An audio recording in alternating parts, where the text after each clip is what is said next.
listening to Second Wind with Joyce Buford, where women who are ready to expand their life adventure discover the tools to stop playing small and tap into the courage required to enjoy their second wind.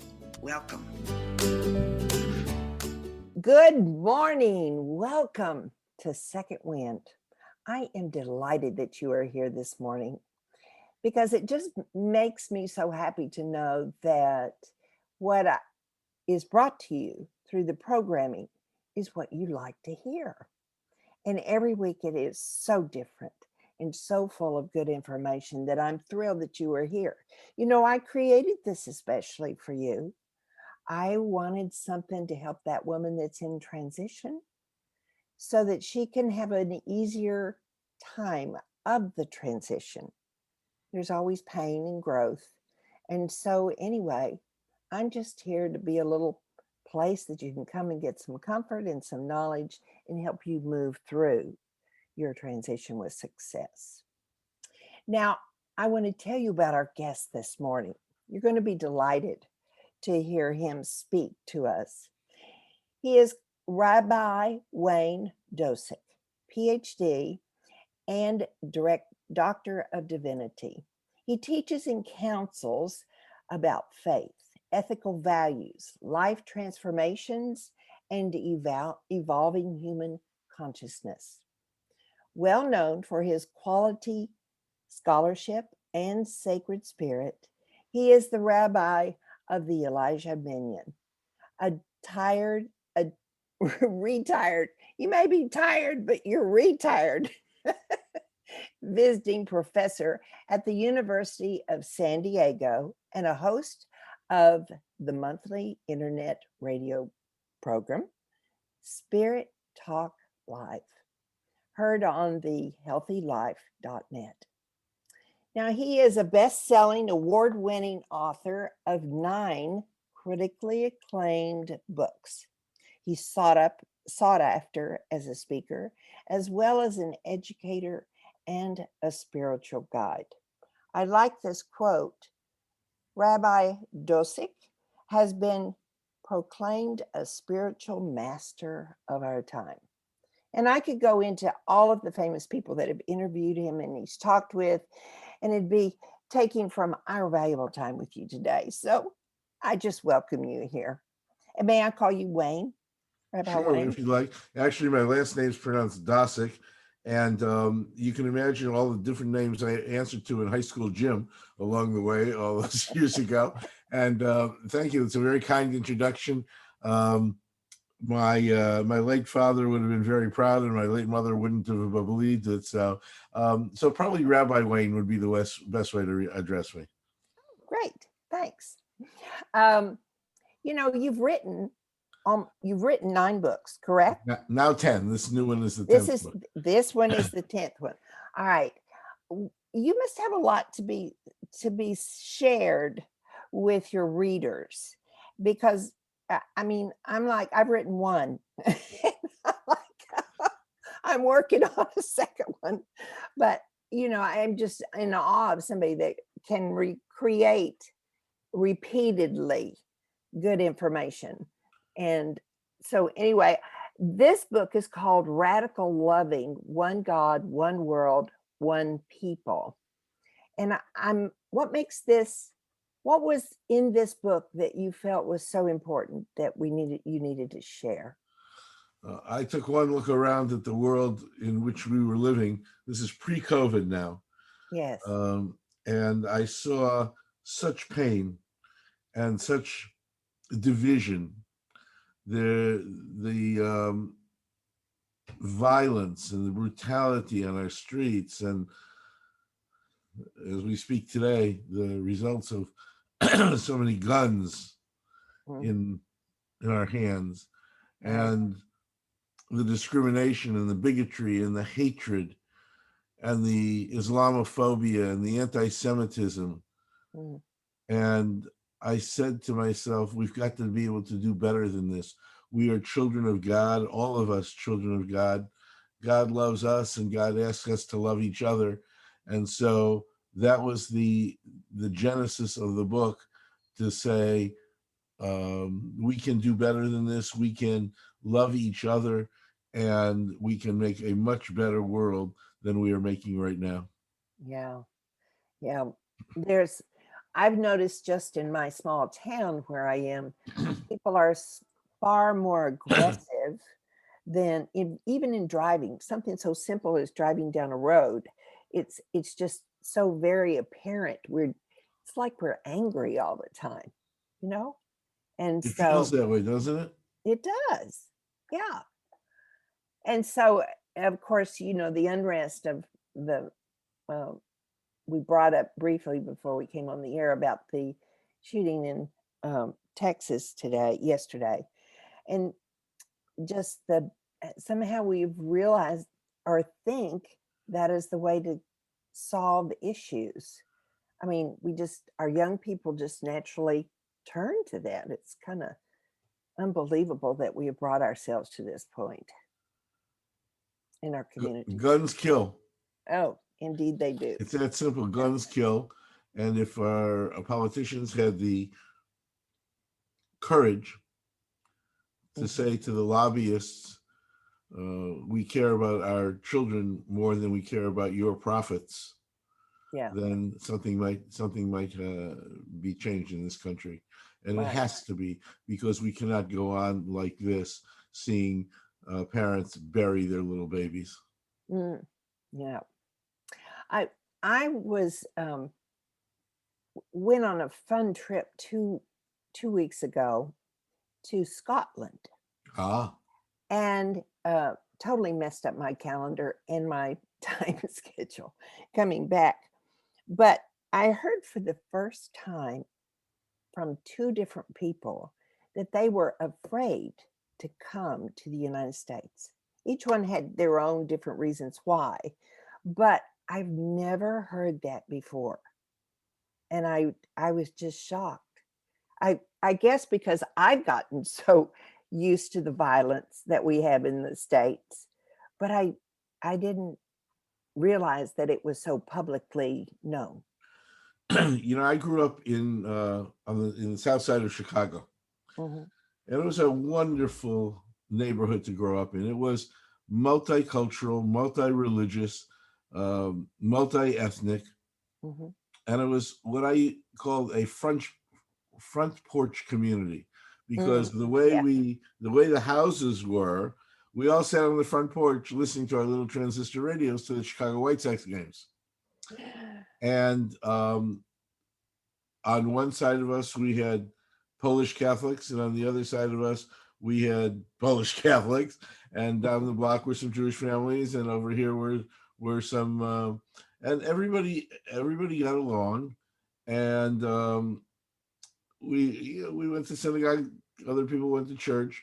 Now, it is true that when we went to public school and the kids that I used to play with on the playground went to parochial school, they learned from their priests and nuns that Wayne Dosick had literally killed their Lord. And so I got beaten up on a fairly regular basis by the time I was 7 or 8 years old. But as you noted in the introduction, I was on the faculty of the University of San Diego, which is a diocesan Catholic university. So in 40 years, you can imagine the change that has taken place, 40, 50 years, that the kid who used to get beaten up was now on the faculty, and I was invited to preach from the pulpit of the Immaculata. So things have and can change. But somewhere along the line, in this melting pot, the vision of the melting pot of America, e pluribus unum, out of many should come one, turned into a very selfish and self-centered society. Me, or not me. I'm not responsible. I'm the victim, not the perpetrator. Right. And that has created, instead of the melting pot or the out of many one, it's created a patchwork quilt of special interests. And so in many places, it is dangerous. My little neighborhood is now called by the city of Chicago Terror Town. Oh And no. the block that my grandmother lived on that corner is a drug den. Now, how does this happen in one generation? There are all kinds of sociological, anthropological reasons. That's not for us at the moment. Right. What Right. is for us is a return to understanding that each of us is a child of God, and each of us is created in the image of God. Now, not the physical image, of course, but the spiritual image. And if I look in the mirror, if I'm created in the spiritual image of God, then what do I see in the mirror? I see my particular personal face, but I also see the face of God. And if you are created in the image of God, which you are, when I look in your face, Joyce, I see the face of God. And if I see the face of God, the only possible response is love, love, love. And God says to us, I'm the parent of you all. I created you all, and I don't play any favorites. I love you all. And I don't care what you call me or how you approach me or how you talk to me or how you worship me or how you sing to me or how you're quiet in my presence. I don't care about that. I just care that you know that I love you, and I hope that you will love me, and I hope you will learn to love each other, because when you look at each other, you see my face, the face of God. Yeah. Well, in this book, it's as if in many places in the book, it seems that God is talking through you to us. Yes. And how can you possibly know what God is thinking to share? Well, anybody who reads the Bible knows that God spoke to Moses, God spoke to all the prophets, Isaiah, Ezekiel, Jeremiah. It's a reality of all you have to do is listen. You know, everybody goes to church, to synagogue, to mosque to pray. And we talk to God, and we hope, and we call that prayer. But prayer has two parts. The first part is we talk to God and God listens. The second part is God talks to us and we have to listen. Right. Because God has a message for each one of us every single day if we want it. Right. And all we have to do is be constantly aware of the presence of God in our lives. If we go along and thinking that that the world in which we walk is just a concrete world, and asphalt on the streets and cars on the asphalt, and gym sets in the playground, that's all we'll see. But if we open our eyes and see the grandeur and the greatness of this world, and we're in gratitude for it, and we listen to the birds and to the sea and to the animals, so interesting. During COVID, all of a sudden there were mountain lions walking in the streets of Los Angeles, and dolphins swimming in the canals of Venice, where usually tourists are on gondolas. The animals came back and spoke to us and said, hey, it's my world too. So if we open ourselves enough, if we continually stay aware and conscious, and that's what we call oneness consciousness, oneness between you and me, oneness between us and God, then we can hear God's message and give it over. Sometimes the message is just for us. Sometimes it's for our family, or sometimes it's for our community.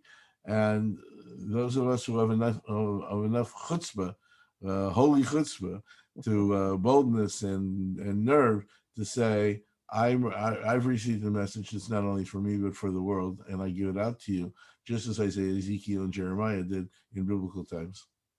Okay, now I'm going to question a little bit about the hearing the message. No, it's not like it was in the movie, one of the movies, the Christian movies, where you got this booming voice that comes down and speaks, but it's our inner, it's us. I mean, it sounds like us. So how do we know we're listening to God and when we're not listening to us? sometimes it's the sounds of silence, right? God speaks in voices. God speaks in quiet solitude. God speaks in visions. Mm-hmm. God speaks in dreams, Mm-hmm. daydreams and night dreams. Right. Um, some of the ancient philosophers talked about the unmoved mover, which is God who created the world and then stepped back and has nothing to do with it. I believe in a very personal God who with whom we continue in relationship, whether we're on this side or the other side. The soul is eternal. The soul is eternal, and whether with God in the heavens or whether with God on earth, God still talks to us. Mm-hmm. Yeah. So how did you talk about this in your book? How do you break it down so that we're talking one God, one world, one people? Well, there is one God. Yeah. There is one God. Yeah. We call that God by different names. Mm-hmm. We approach God in different ways, but there is only one God. And I just listened, and I sort of made it in a cute, I thought what I think is a cute little way, instead of saying, well, the Lord spoke to Wayne, so saying, I have little conversations on a park bench with God. And so we that was a literary device that I used. Well, what do you mean by radical loving? Radical loving is far more than Hallmark cards and Valentine's Day, and even the love that we have between each other, our spouses, the love for our children. Radical loving is knowing that God is there, and knowing that we are in relationship with God. It's the here-ness of God. God is here. Just be conscious, be aware. And radical loving is the way that we take care of the community and each other, and you move away from what is the selfishness that we sometimes experience. Radical loving is acknowledging that we see the face of God, and it's generosity, and kindness, and compassion, and spirit, and love that we all feel for each other. Do you have conversations with God all through the day? If I had conversations with God all through the day, I probably wouldn't get a whole lot done. But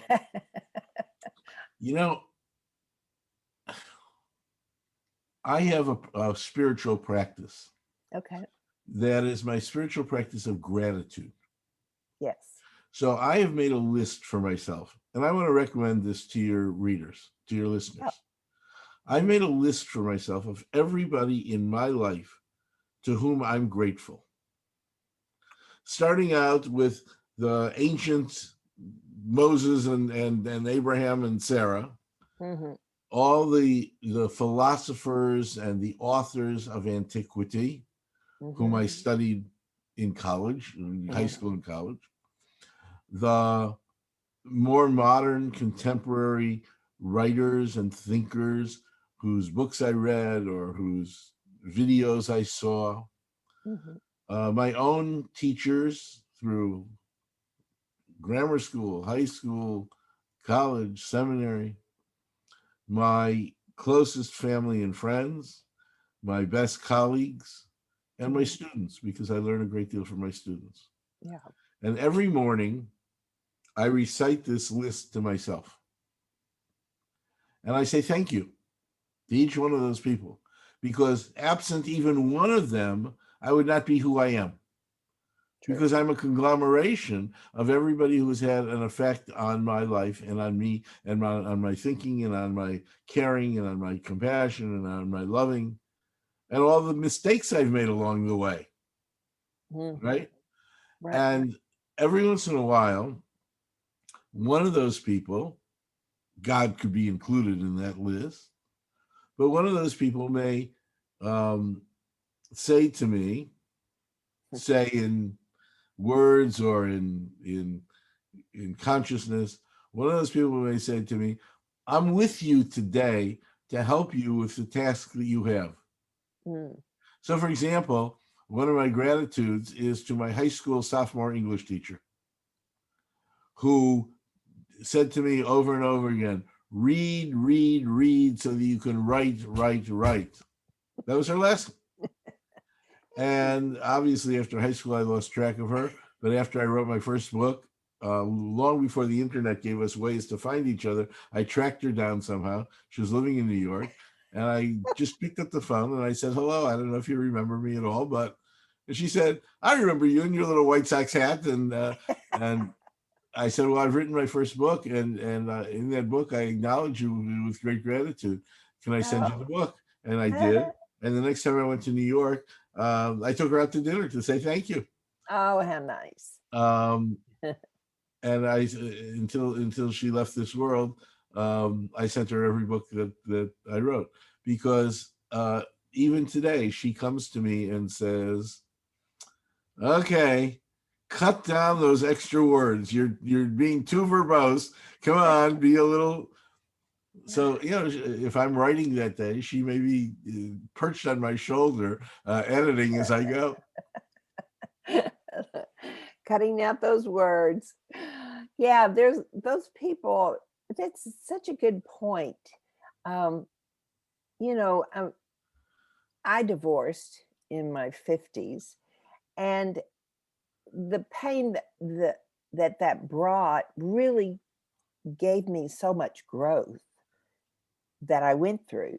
So even thanking my husband for the experience of growth that led me to being a podcaster, being an explorer, being a more open person to go and do what I want has been great for me.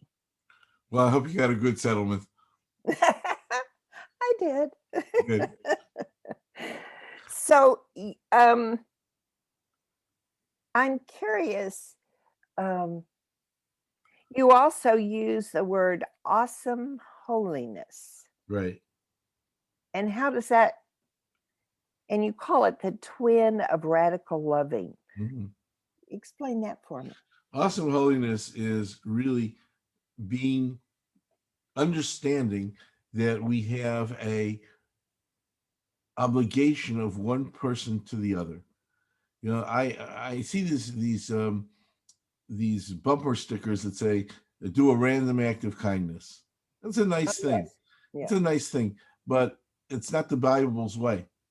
Not the Jewish Bible, not the Christian Bible. The Bible's way is an obligated act of kindness, because each one of us is, as a human being, is responsible for another human being. Because if one person is hungry, every person is hungry. And if one person is naked, every person is naked. And so I've devised a number of suggestions to help people understand that and do it. So, for example, I have this idea called FANAMI, find a need and meet it. Now, back in 1996, our home and everything in it was destroyed in the Southern California wildfire. Oh. So we lost everything. We lost everything we have, from the most expensive thing in the house down to the last paperclip. Yeah.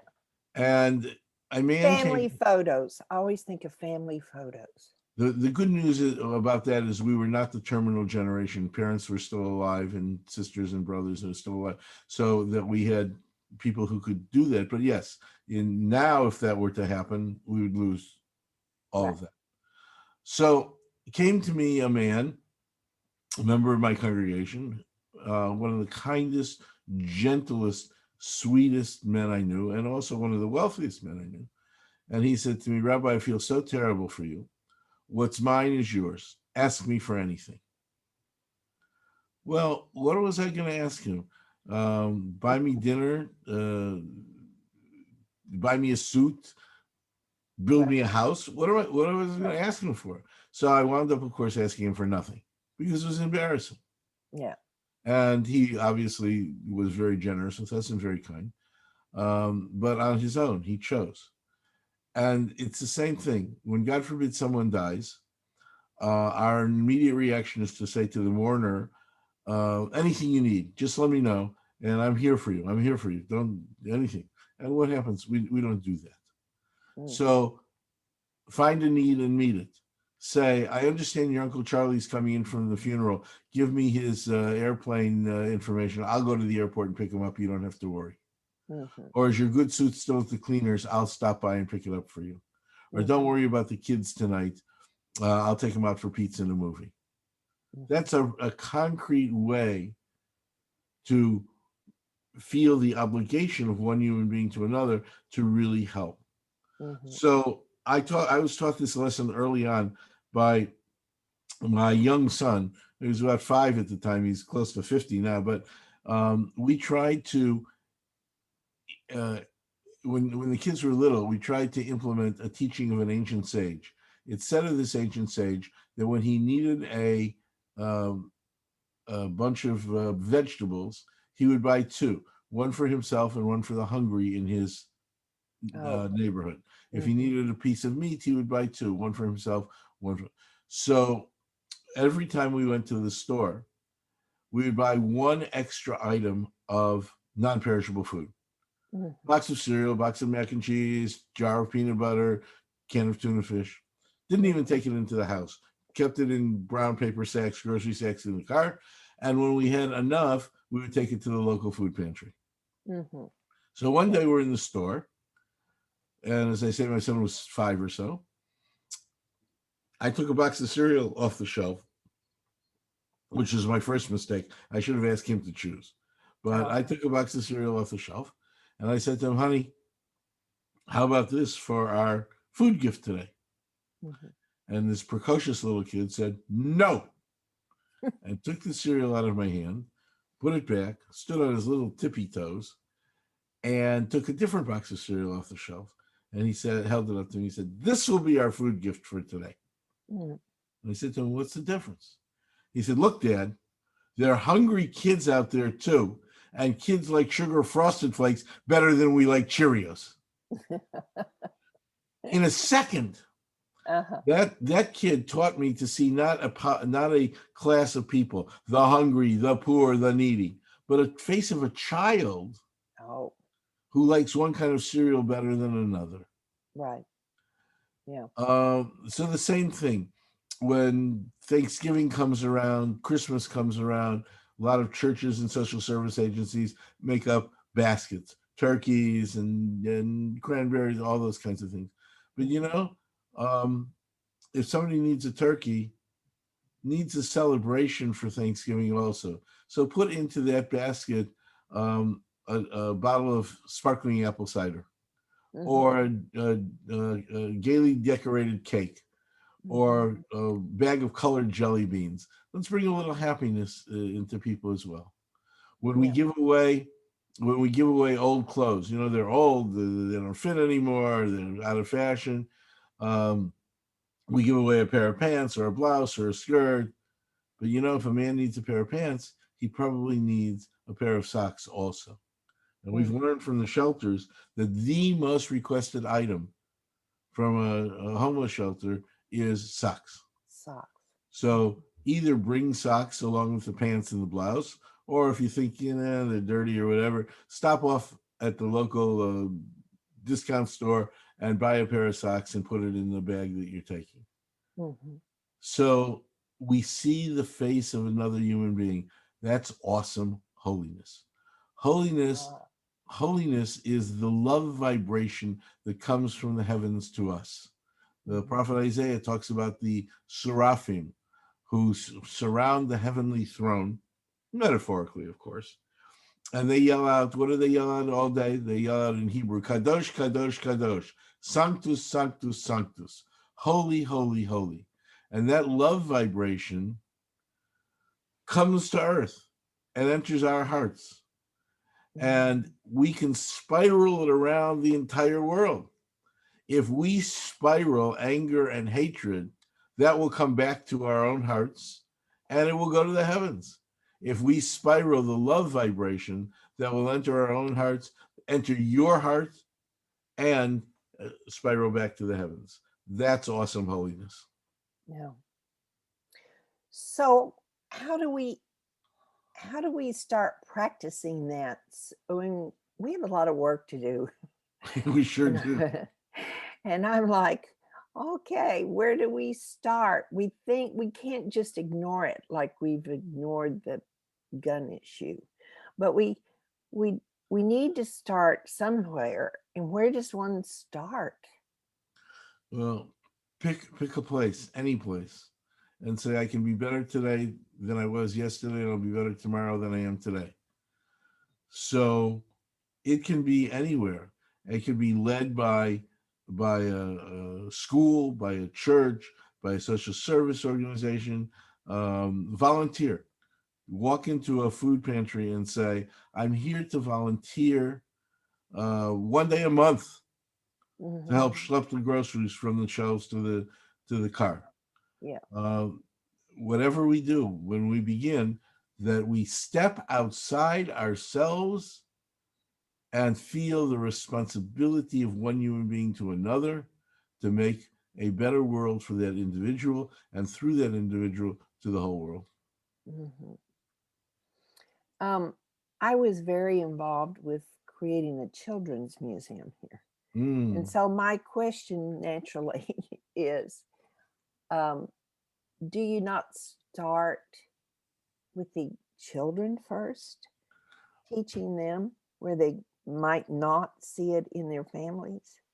Actually, I think it was my third book is called Golden Rules: The Oh, 10 Ethical Values Parents Need to Teach Their Children. ah, And it's still available, used bookstores and abooks.com and so on. I think Amazon may even have a few copies left. And amongst those, amongst the stories and so on in the book, there are 50 loomies. They're in boxes. A loomie illumines and enlightens. ah, And they're little, everyday little things that we can do to model for our children the kind of ethical behavior, the spiritual behavior that we would like them to have. So, for example, I think one of the first loomies is check your check. What does that mean? We're in the restaurant together. Check your check. We're oh, in the restaurant together. mm-hmm. The bill comes, and we usually just throw down a credit card and look at it. Don't look at the bill. Right. But what if we look at the bill and see that the waitress or the waiter, the server, forgot to put in the last piece of apple pie, or forgot to charge for the Coke, or forgot to charge for the last cup of coffee? Mm-hmm. Now, we could model to our kids, hey, look, we're getting away with a free piece of apple pie. Yes. Or we could model to the kids, server, please come over. I think you forgot to put in the Coca-Cola here. Please fix the bill so I can pay you what I really owe you. Mm-hmm. More than any lecture or lesson or demand about honesty from your children, look at what that will do. Mm-hmm. I also say one of the loomies is take your children to the cemetery. Not at the time of a funeral necessarily, but take your kids to the cemetery and there tell stories about grandma and grandpa. Tell stories about great grandma and great grandpa so that the child has a sense of family, because we move around a lot. As I said, I grew up in Chicago. I wound up in San Diego. Look, we go to college and we don't come back home, right? I don't know. You've probably been in Texas a long time, y'all, but Born and raised here, but it doesn't happen a lot. Certain levels of society, it doesn't happen. And so, what if you tell the children stories about your parents, your grandparents? It gives them a sense of continuity, gives them a sense of being. Yeah. Pray with your children, or meditate, or just sit in silence for a minute a day, 2 minutes a day, 3 minutes a day. That's all it takes to say there's something greater beyond than we are. There's something that's beyond us, that's more than we know. There's something that is beyond us that we can get in touch with that we can't see or feel right now. So, for example, if you have a dog, make sure you have a dog whistle. It's a great lesson to the kids. You blow the dog whistle, we can't hear it. Right. The dog can hear it. Does that mean that the sound doesn't exist? No. It just means that our ears are not that highly attuned. Or in the old days, if you had just an AM radio, even though the FM signals are out there, you can't get those signals. You can't get those programs. Yeah. Or if you have a camera and you open the lens as wide as possible to take the picture and you get the biggest picture you can, does that mean that the surrounding area is not there? Of course it's there. So in spiritual terms, we talk about it as the white spaces between the black letters. To understand that there's more than we can see and feel and hear, and to know that that if we are quiet, if we are in the sounds of silence, we talked about this earlier, if we're in the sounds of silence, or if we open our beings to more than we can see and feel and hear at this moment, then we may get downloads of information that we didn't have before. After all, what is creativity? Creativity is plucking from the universe, from your brain and from the universe, that which has never been seen before. True. Yeah. Yeah. So what gives you the biggest satisfaction when you write a book that has such a strong message? Well, first of all, I hope that people read it. That's the unknown. Philip Roth, the great novelist, was, he just churned out books constantly. So he said, I will give 11 months to the writing of the book, and I will give 1 month to the promoting of the book, and whatever happens, happens. So, I take whatever time it is to write the book, and then I do show after show, interview after interview with wonderful people like you who are concerned about these issues and who care about these issues. And I as you noted in the beginning, I have a radio show myself, and I'm always looking for guests, but I get pitched constantly, as I'm sure you do. And I want to, on my program, as I hope you do, as I know you do on your program, I get the people who have the best message to give out. And so I spend, this book just celebrated its first anniversary. It's been out on the shelves. May 21st was its first anniversary of the publication date. And I'm still doing these interviews. Here I am with you in the middle of the day. And the sad thing about this particular book is that normally I would go out on a speaking tour and have speaking about COVID has stopped that. So I've done a little bit by Zoom, a bookstore here, a bookstore there, a workshop here, a workshop there, but it's not the same as being in the presence of the people. And true. Yeah. So I do love that Zoom has come on in our life because it sort of cuts out all that activity, the traveling, all of that it's just adds so much stress to your life to have to constantly be moving to get together. Yes, absolutely. And on the other hand, I've been conducting religious services, Sabbath services on Zoom for the last 2.5 years. And I have. Yeah, all our services and all our classes have been online on Zoom. Yeah. And on one hand, it's been fantastic because we've been able to keep the community together. Yeah. But on the other hand, it's incredibly frustrating because of the latency of Zoom. We can't sing together. And so, and so I'm conducting a service and getting nothing back in return in terms of the energy of the room. Yes. And the people I can see them all, they can see each other, but they can't hear each other. They can't, the energy that the room creates just isn't there. So it's been very difficult. Yes. Late night talk shows, I thought was the saddest thing to see those comedians trying to tell a joke and then got no response. So it was kind of left them in just hanging and nothing. I really felt sorry for him because it was difficult. Well, same thing with your priest, minister, or rabbi. Oh, well, I listened for a long time to a Dr. Stanley that's in Chicago. And so anyway, I was already trained for Dr. Stanley's delivery. And anyway, is a great minister there. But he's a Baptist and I'm a Methodist, but they all kind of mush together. The message is the same. Be good people. So, tell me what you want to tell us today. What is the thing that you most desire to tell my audience? Love, love, love. Look at each other and see the face of God. Look at yourself and see the face of God. Look at each other and see the face of God. Mm-hmm. And that will change your conduct. So, for example, you go into a bank and you stand in the line to make your deposit. And there are 10 people in line ahead of you, and the teller is being very, very slow. And you say, what is with this person? You get so angry.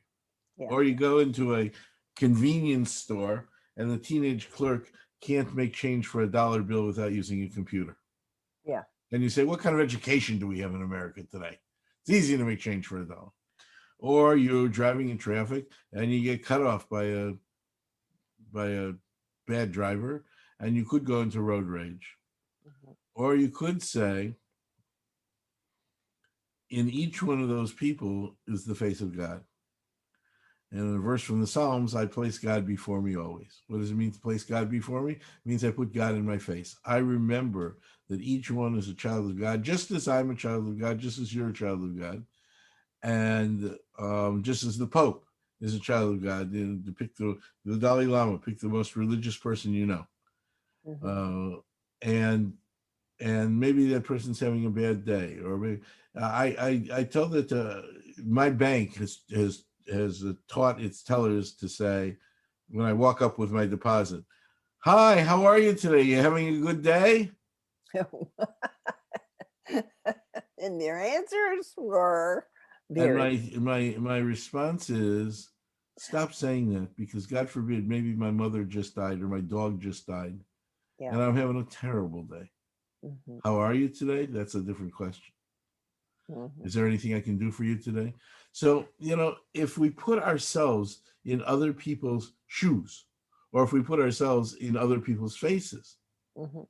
we see the face of God, and the only response is love, love, love. Mm-hmm. Yeah.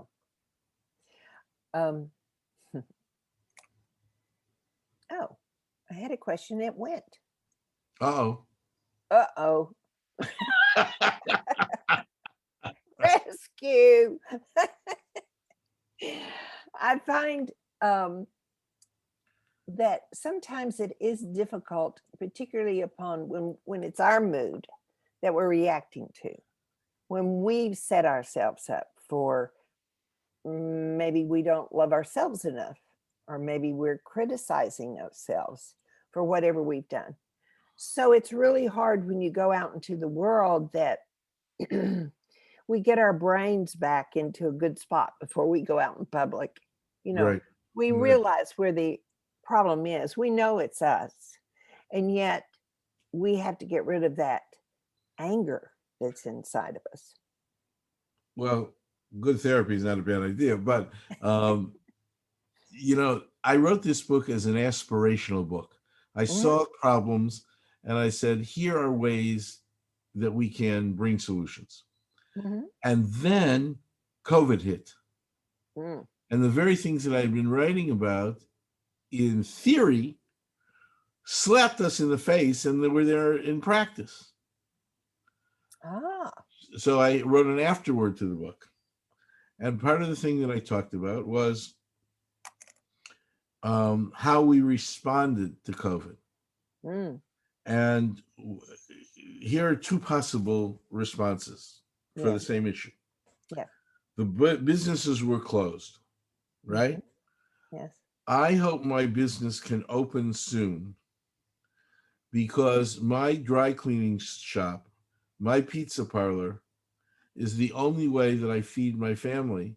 And I've got to be able to pay my mortgage or my rent, and I have to put food on the table for my children. Mm-hmm. That's one response. Mm-hmm. The other response is these businesses better open pretty soon because I want to go to the beach and get a suntan. I want to go to a bar and drink and dance, and I want to go to a nail salon to have my fingers done. Mm-hmm. Right? Mm-hmm. The greater good or the selfishness? Right. The same way. I understand that I have to go on a great learning curve because I have to do my job now online, and I don't know how to do my job online. Yeah. And I have to help my kids whose schoolwork is online. And what do I know about high school calculus? Right. But I'm going to do it because I'm committed to my job and because I want my kid to be able to learn high school calculus. Mm-hmm. Or what a pain in the butt to have to learn how to be a teacher. I'm not a teacher. I'm a whatever. And to do this, and I want the teacher to teach my kid high school calculus. And besides that, the kid's in my way, and I can't do my own work when I have to take care of my kid. Right. The greater good, the higher good, or selfishness. Mm-hmm. Now, we all have freedom of choice. We all have individual freedoms. And the Constitution gives those to us. But there are limitations as well. We stop at a red light so that we regulate society and we don't have car crashes every minute. Mm-hmm. The Supreme Court said, not that I'm so thrilled with the Supreme Court these days, but the Supreme Court said you can't yell fire in a crowded theater because you could create a panic. Oh, And yeah. people could get hurt. So we have this didactic tension now between individual freedoms and the higher good, the greatest good. Mm-hmm. And that's in many ways what we talk about when we talk about radical loving. Radical loving is not personal selfishness. It's not personal proclivities. Radical loving is the common good, the greatest good, the highest good for the entire society. So I may have to sacrifice something that may be dear to me, and yet I'm doing it so that the society can move forward as more of a whole than as a fractured patchwork quilt. Right. Yeah. So your last book is full of not only powerful reading, but there are solutions, recommendations in that book. Is that the format you use in most of your books? It is. My biggest book is called Living Judaism, The Complete Guide to Jewish Belief, Tradition, and Practice. And, most books have a lifespan of 2-3 years on a shelf. That book is 27 years old now, and it's still being used as a basic introduction to Judaism for intro courses, for college 101 courses, for people converting to Judaism, things like that. But I tell stories. I like telling stories. So, for example, I love this particular story that there was one particular Native American tribe that was well known for its rain dances. And every time it did rain dances, it rained. No matter how much drought there was, it rained. Other Native American tribes danced and danced, but it didn't rain quite as much. So finally somebody came to the chief and said, "Chief, how is it that the other tribes dance and dance, and sometimes it rains and sometimes it doesn't, but your tribe dances and it rains all the time? Yep. How is this?" And the chief said, "Well, it's very simple. We just keep dancing until it rains." Aha. True. You ask about children and parents. How do we teach our children? There was the story is told that a woman came to the great sage Mahatma Gandhi, and she said to him, "Oh, master, please tell my son to stop eating sugar." And Gandhi looked deep into the boy's eyes, and he said, "Madam, bring your son back to me in 2 weeks." She said, "But master, we've come from far away, and we had to take the train, and it's far and it's expensive. Can't you do it now?" He said, "Madam, bring your son back to me in 2 weeks." So they went home. They came back. She brought him with the son before Gandhi, and she said, "Oh, master, please tell my son to stop eating sugar." Gandhi looked deeply into the boy's eyes and said, "Stop eating sugar." And the woman said, "Oh, thank you, great master. It's very kind of you. But tell me, why couldn't you do this when we came the first time and we had to go back and forth?" And he looked at her and said, "Madam, 2 weeks ago, I was eating sugar. As we are, so they will be." Right. You want a kid who's honest? You be honest. You want a kid who cares about the neighbor? You care about the neighbor. All those kinds of things. We a new family moved in next door. After the fire, we all rebuilt our houses, and the same neighbors for the last. The house on this side has gone through a number of owners, but the house on that side, so same neighbors for the last 20-something years. And they finally decided they were getting a little too old. They didn't want to walk the stairs, so they sold the house so they could get a one-story house. And a lovely, lovely family moved in with twin daughters who are, I'm estimating, about 14 or so. And I don't know how it is by you, but we have to put out our garbage cans at the curb once a week, and then the garbage trucks come by, and there's one for regular garbage and one for recycle and one for green. And so they're there. And these kids decided somehow that my wife and I, Ellen and I, are old. We're not, but they decided we're old. And they bring the garbage cans up to the house. We didn't ask. I like that. I mean, yeah. How sweet is that? Now, on one hand, they consider us old. Old, the grandparents plus age or whatever. But what a sweet little gesture from these kids. And I'm sure they learned that, mom didn't say, "Go do that. Go take in Rabbi Ellen's garbage cans." No, but they learned it somewhere along the way. So as we are, so they will be. So I gave a speech someplace. And they had a little to a bunch of social workers, nonprofit agency social workers, and they had a little daycare thing set up for their own children, and the children were maybe 4, 5, 6 years old. Right. And I go by, and I see this, and they're playing. They didn't have equipment, so they were like playing pretend, and play pretend. You play doctor, you play school, but I couldn't tell what they were playing pretend. So I stopped off one little girl, maybe 5 years old, and I said, "Honey, what game are you playing? What are you playing pretend?" She said, remember, these are children of nonprofit social workers.